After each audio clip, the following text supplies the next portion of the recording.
అయోధ్య రామమందిరం నిర్మాణం సంపూర్ణం కావటం, అక్కడ దాదాపు 190 అడుగుల అతిపెద్దదైనటువంటి హైందవ పతాకం, కాషాయ పతాకాన్ని ఎగరవేస్తూ ఉండటం, దానికి నరేంద్ర మోడీ కూడా హాజరు కాబోతున్నారంటూ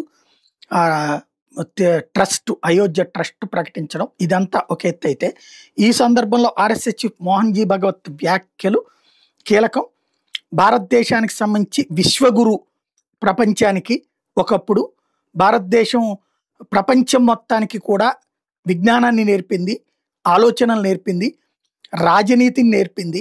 1000 సంవత్సరాల పాటు ఈ ప్రపంచం భారతదేశపు యొక్క ఆ ఆలోచనల చుట్టూ నడిచింది.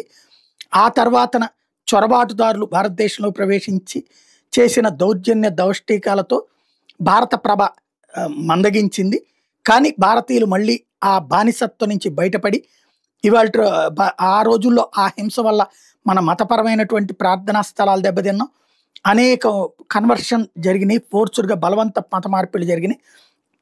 వాటన్నిటిని అధిగమించి ఇవాళ రోజున భరతవర్షం మళ్ళీ ప్రారంభం అయినటువంటి సందర్భం, సక్సెస్ఫుల్గా నడుస్తున్నటువంటి సందర్భం.